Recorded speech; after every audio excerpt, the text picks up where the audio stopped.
Hello guys, good morning. So today, our topic is Module 14, Ethics, Privacy, and Security. Guys, as human beings, we make so much decisions every day. And class, these decisions could not only affect our lives, but the lives of other people. In class, the stakes gets higher if we will now be health professionals. Yung decisions nyo as health professionals will now decide the health of other people.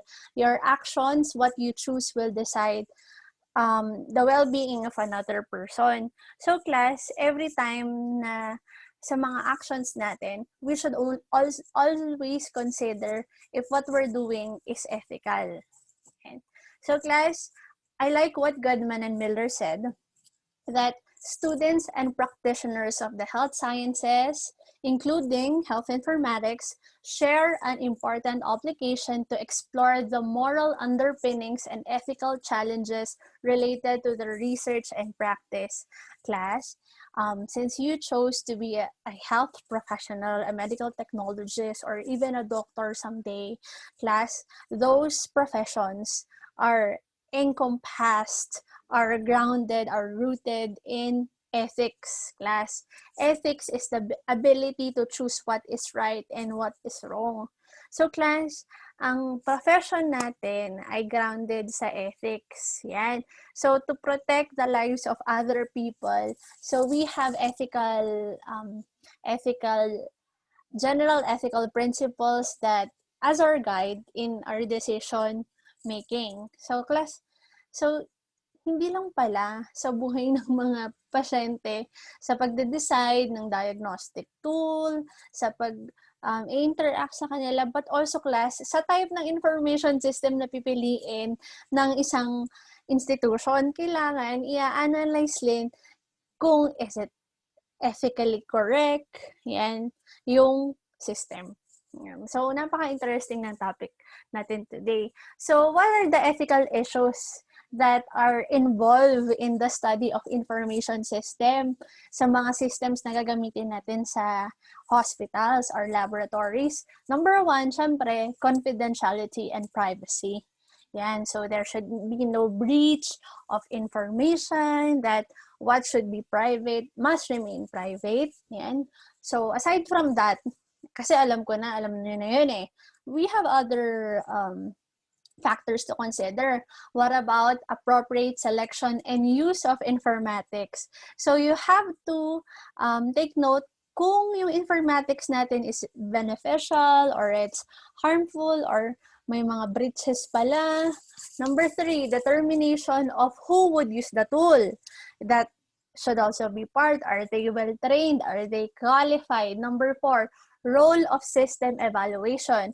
Is it well evaluated? Is it well assessed? Yan. Applicable ba sa context ng laboratory?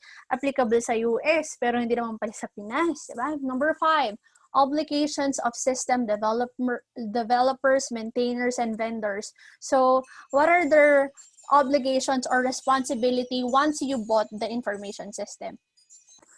Okay, then, so once you bought your system, what are the responsibilities of the vendors? Would they help you maintain the system for how many years? If there are maintenance or repairs that should be done, is it their responsibility? Mga ganung bagay. And number 6, use of computers to track clinical outcomes. That there are questions that would the hospitals fully depend on these computers for outcomes, what are the functions and the limits of computers when it comes to tracking outcomes. So here, short life and Semino, I think summarized 3 principles that should be taken into consideration every time we are talking about information systems. Number 1 is evaluation. The company, the hospital needs to evaluate evaluate before applying or implementing it in their company. Yan, is it acceptable? They should measure its acceptability, efficiency. Is it cost-effective? Yeah. Does it align to the objectives of the hospital?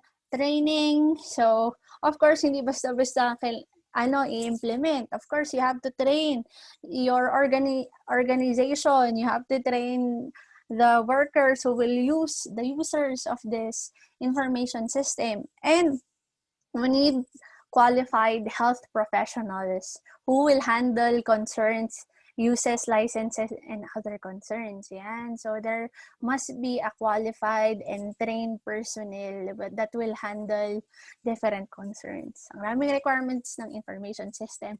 That's why it can be very expensive. Class. So I like this topic. So this is general ethics and electronic health records. So class, our general ethics are your autonomy, beneficence, nonmaleficence, and justice. So these four are usually used as guides or principles when we're talking about different decisions that we have to make in the hospitals. Mga guide natin tong mga to. I added privacy and confidentiality. So this ethics class can be guides on how should we handle electronic health records. So, malalaman natin dito sa part na to. So, number 1 is autonomy. Autonomy is the ability of a person to govern themselves or self-determination. So, a person, because they're a person, and especially if they are, they have the mental capacity to do so, so pwede silang mag-decide on their own. They have the capacity to decide what's best for them. Yan. So that's self-governance and moral independence. We have to respect their ability to decide for themselves. Even though we don't agree on what they decided, since we have autonomy, kailangan nating irespeto. So how would we, ano yung mga issues when it comes to electronic health records? Sabi na, autonomous patients argue that they own their electronic health records. That any information inside a electronic health record, they own. Yan. So hence, yung mga autonomous people or people who are using autonomy as their guide, they say that amin yung electronic health record yan. So whatever's confidential for us should be kept. Yan. If I don't want to share it, then I won't because of autonomy. Yan. And EHR should be mine. It should be under my control. May mga ganong issue. So what is the flip side of that? If a person is exercising excessive autonomy, so they could modify their electronic health record. They could modify, since sabi nila sa kanila yon, they could change whatever is in that electronic health record. Hence, that electronic health record, yung resulta nun, it will not be, we are changing its integrity. Ibig sabihin, hindi na siya accurate depiction of the health status of the patient kasi pwede niyang bakuhin because they are exercising excessive autonomy. So there should be a balance between autonomy and the rights of people for autonomy and maintaining the integrity of EHR. So anong solution yan? So patients should be restricted from modifying or deleting any of the content entered by the healthcare professional. So unless there's no health professional around, yan, the patient could not edit it. But if there's a professional, healthcare professional, healthcare professional authorizes that change na through yung gusto niyang baguhin, then the patient has the right to change that. Yan. So it should be acceptable for autonomous patients to view, annotate, or challenge the record with relative ease. Yan. So ang tawag doon, patients do not have free reign when it comes to their electronic health record. Wala silang free control to do whatever they want sa electronic health record. So they should be monitored by a licensed or qualified health professional. Yan. At para so that the patient would feel that they are still in control, ganyan. So malaya sila, pwede nilang palitan kung may mali sa electronic health record. So that's autonomy. Yan, galing, no? Next is beneficence and nonmaleficence.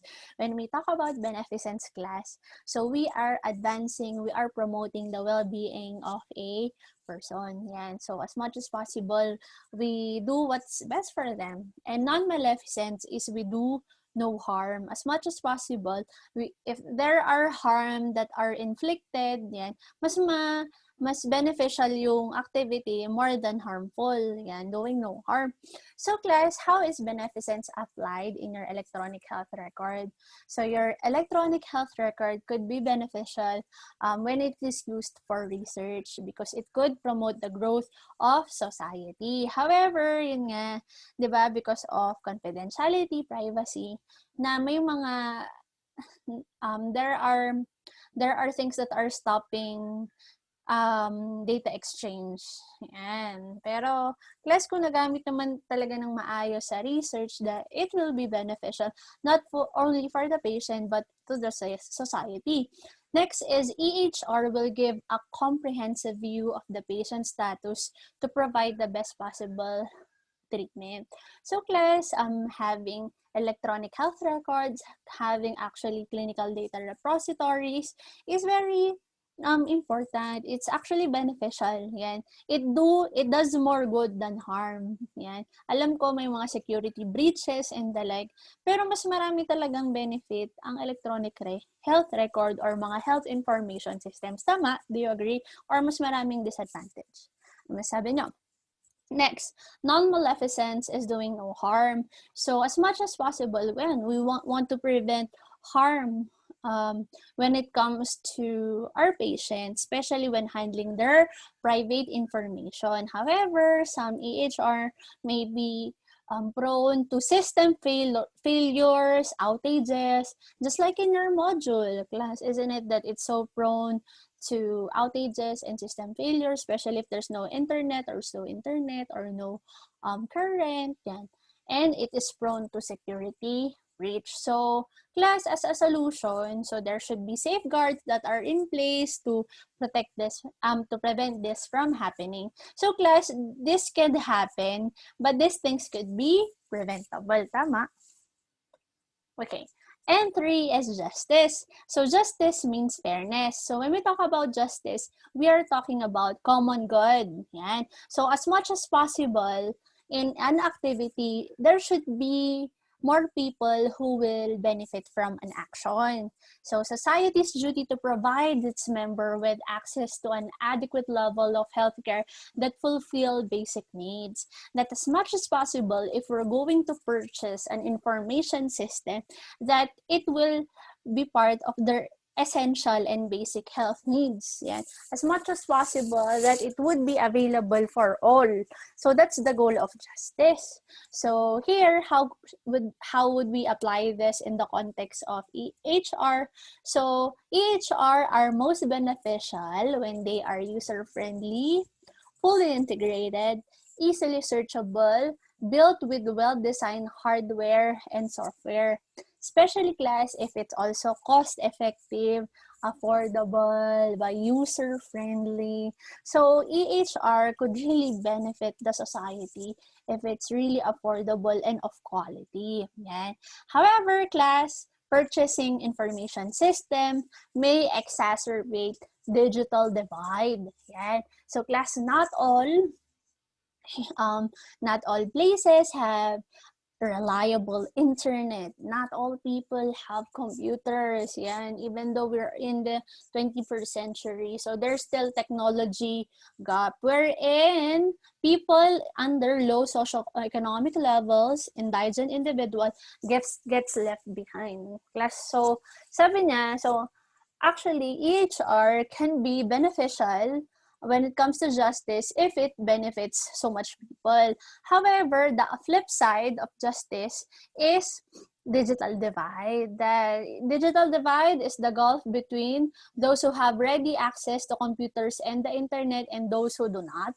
So still, class, many do not have access to computers. You know, I'm watching Willie in GMA, and many are asking him for tablets for their online class. And so many still do not have gadgets. They're sharing cell phones, something like that. So yun, it's increasing digital divide. So just like in our in being online, so online school class has caused many students to be left behind. That's the reality. So World Bank data shows nearly 60% of the world's people are still offline. In the EU, 3 times more citizens use online services in the richest countries than in the poorest. Yan. So, sa EU, European Union, yaman nila. In Africa, the richest 60% are almost 3 times more likely to have internet access than the bottom 40%. The better educated, the well-connected, and the more capable have received most of the benefits. Sad. And the gains from the digital revolution have been widely shared. That if you have access to the internet, you have more power, you have more opportunities that could come your way. So class, those who do not have access with internet are getting left behind. And for privacy and confidentiality. So class, I cannot emphasize enough how important privacy and confidentiality when it comes to our profession. It is sacred in our profession, because if the people do not have trust in our profession, then who are we? We won't have any patients anymore. Yan. So class, to protect the dignity of our profession, we need to keep the things that the intimate things that they tell us private. Yan. So confidentiality means keeping secrets. Yan, confidential. So class, integrated EHR systems might conflict with privacy. However, a good public policy is vital. I mentioned this in module 13. Class, integration, data sharing is actually a conflict of privacy. However, if it's protected, it's backed up by a good law wherein it will protect the information from any breaches, there is support from the government, then there could be a smooth flow of data exchange. Yan. Class, we have a law actually in data privacy, enabling patients to make decisions about how much of their EHRs they wish to make public to scientists and research. So, a couple of researchers said this, that so to maintain autonomy and confidentiality, the patients could share what they want and what information they would like to share. And lastly, enabling them to give certain healthcare providers different level of access to their EHR. Yan. So to respect again the patient's autonomy, and they will choose what is the accessibility of the health providers when it comes to their data. So what are the reasons to protect privacy and confidentiality? Number one, it's the rights of all people. Yeah, just like dignity, just like having a name, just being a person, class, you are entitled to privacy and confidentiality, whatever your age is, your sexuality, whatever your ethnicity is, you have the right that your information should not be shared. Yeah. Number two, establishes successful physician-patient or nurse-patient relationship, enables the practitioners to perform their jobs better. Class, the breach in the trust of people to us is a threat to healthcare profession. Yan. So class, protektahan natin ang healthcare profession by not breaching privacy and confidentiality. Protection of privacy and confidentiality benefits public health. If the people trust you, then they could easily tell you what's going on, what's their if they had contact with someone who had COVID, yan, they could easily disclose information to you and you could easily help them. So, it's very beneficial, class. Kaya kayo, ha? Yan, tanggalin na natin yung mga pagchichismis. Number 4, breach may result to reputational, financial harm, or personal harm to patients. So, class, here are, I think this is 7, informatics ethics. Yan. So, yan, class, maganda to. Number 1, principle of information privacy and disposition. Yeah. Every person has the right to decide how much information they wish to disclose and withhold. Okay. Next, principle of openness, transparency. So, class, if we collected their data, we should be honest or transparent in what we're going to do with their data. Yan, there's no bad intention or malice. We should disclose everything. So, transparency. Next, principle of security. Since we collected a patient's data, we should protect it. Yan. So, we should protect it from people with malicious intent. It's our responsibility to keep it. Next is principle of access. The right of access to that record and the right to correct the record with respect to its accurateness, completeness, and relevance. So, class, the patient should have access to electronic health records, and if there are something wrong with their data, they should have the right to correct it. But not to change it, okay? To change it that it's not reliable anymore. Next is principle of legitimate infringement. Class, what is infringement? So breaking the term of the law or agreement. So there's something wrong, there's something as legitimate infringement, a legitimate or a legal way to break the terms of a law. Yan. So example, the individual's right to privacy and access may be infringed upon if doing so would be the larger good for society. So class, we could breach their privacy if it's for the greater good. Yan. So I think one of the example as legitimate infringement is when it comes to YouTube, that you could get someone's video and react on it, isn't it? So you're going to copy their video and you're going to react on it, you're going to comment on it. And actually that's a legitimate, so you cannot copy someone's video. Yan. But if you're going to react on it, yan, it's legitimate infringement. So same thing, if it's for the greater good, then you could copy it. So same thing with hospital records. So if it's for the greater good, if they're trying to solve a crime or something illegal happens, then they have the right to get your information yan, through breaching your privacy yan, for the greater good. Next is principle of least intrusive alternative. So even though people could legitimately infringe your information, yan, so though they could get your information without your consent, yan, they should do it with minimal interference. So it does not give them a free rein to just get all the information they need. They should to get all your information. Hence, they should only get the information that they need. Yeah. So least intrusive alternative. So breaking infringement doesn't mean that they have free rein. Yan. They should do it as minimal as possible. And next, principle of accountability. The affected individual should be notified of the nature and reason for infringement. So if you're going to get their data without consent, they should at least be informed. Responsibilities of software developers. I think maganda rin magandang i-discuss. So they must execute all system activities with the best interest of the society in mind. So class, I hope that's your actions as well.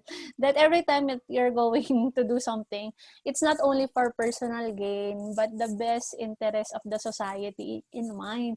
That you're taking into consideration that your decision, your action, how would it impact your family? How would it impact other people? Sana hindi lang kayo nag-iisip para sa society, sa sarili nyo. How do you would enrich yourself? How will you make yourself richer or happier? But your action has the best interest of the society in mind. Yeah. Class, so kung wala kayong matutunan, kahit sana yun lang.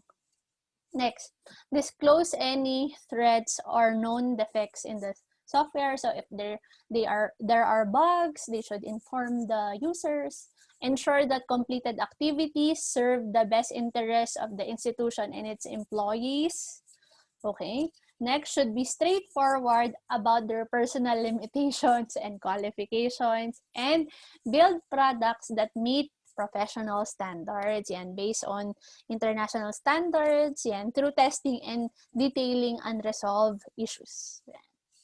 So class, here are 3 safeguard categories. So how would we secure our data? So the main ones are your administrative safeguard, physical safeguard, and technical safeguard. So when we say administrative safeguard, these are the actions in the organization. Yeah.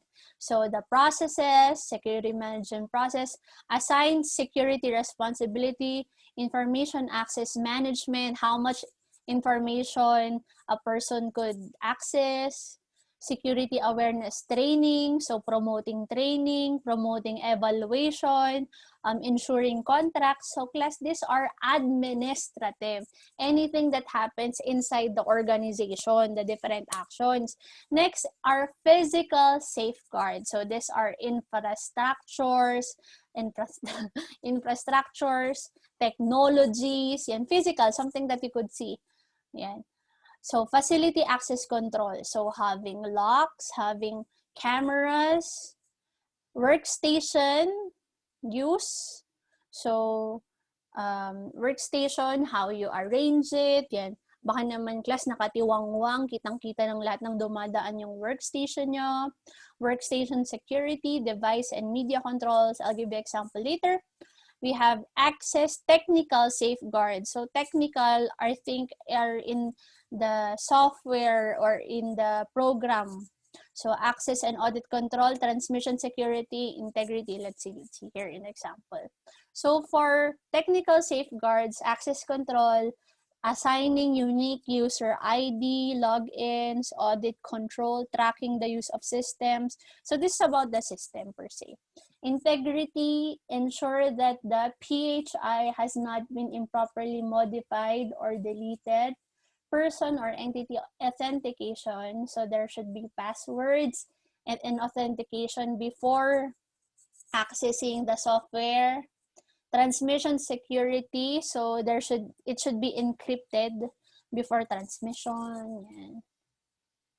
So physical safeguards, so there should be policies and procedures in limiting the access.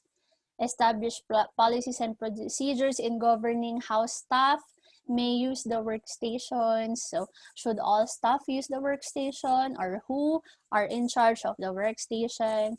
Restrict access to workstations by unauthorized users, and restrict removal from the office hardware. Okay, and safeguards yan, class. Basahin nyo lang. And class, we also have security standards in the laboratory. So in the laboratory context, so in technical, so regularly update your passwords, class. Use this also in your different accounts.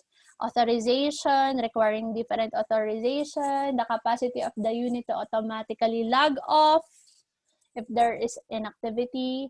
For physical, periodic maintenance of the laboratory equipment with biometrics and security measures. There should be contingency plan, controlled temperature, use of appropriate personal laboratory safety equipment access, and so on. Yeah. And class, finally, we have our RA 10173, which is Data Privacy Act of 2012. So class, this law protects the data in the Philippines. Yan. So to protect the fundamental human right of privacy of communication while ensuring free flow of information to promote innovation and growth. Class, if there is data sharing among health professionals, then it will promote, diba, innovation and growth through research. Yan. So, however, class, yan, we should protect the privacy. Yan. This is encompassed in your RA 10173. So, what are the contents of this law? So, companies are held accountable not only for what they do with customer data, but how they protect the data from third parties. Class, isn't it that you notice that sometimes someone will text you about different information, something like that, and that uh, from a company that you are not familiar with in the first place. Yeah. So may mga balibalita, there are news that some companies are releasing informations to other companies and third parties, something like that. All personal information must be collected for reasons that are specified, legitimate, transparent, and reasonable. So every time someone will collect data, we should know what is the purpose, why they have to get my number, why do I have to get my address, diba? Why do they have to get my SSS number? Next, information must be kept accurate and relevant, used only for the stated purposes. So class, if a company asks for this information for their usage only, then it should be for their usage only, not to be shared to other third-party providers, diba? And consent is required prior to the collection of all personal data, that they should ask permission from us, it should be freely given, and it should not be coerced, hindi ka dapat pipilitin. Next, personal information must be discarded in a way that does not make it visible and accessible to unauthorized third parties. Class example, in University of Baguio, we shouldn't be throwing exam papers or grades, hard copies of grades in normal trash. Yan. Because that includes your name, your ID number, your course, and your grade. So those are actually sensitive information. So we should discard any files from University of Baguio properly. Next, unauthorized processing, negligent handling, or improper disposal of personal information is punishable up to 6 years in prison and up to 5 million depending on the nature and degree of violation. So class, and they're trying to protect the privacy of Filipinos with Data Privacy Act. So, who here are involved? Yan, sino ba dito? Tindahan ba? Ganun. Usually, ito, based on the law, companies with at least 250 employees or access to the personal and identifiable information of at least 1,000 people. So, if you're a company with 250 employees or you are a small company, however, you handle at least 1,000 people, at least information from 1,000 people, you are required to register. Yan. And how would they be compliant? So what are the requirements so that you will not breach Data Privacy Act? So UB should be registered. So there should be a data protection officer assigned. The company should conduct a privacy impact assessment, create a privacy knowledge management program, implement a privacy and data protection policy, and exercise a breach reporting procedure. So here, class, the bottom line is this law is making these companies accountable when it comes to management of data. Yeah, and they should be responsible. Once they collect data, they should protect it. Yeah, and they should be transparent with it. Yeah. So I hope you like our topic for today. I enjoyed discussing it. So I'll see you again. Bye-bye.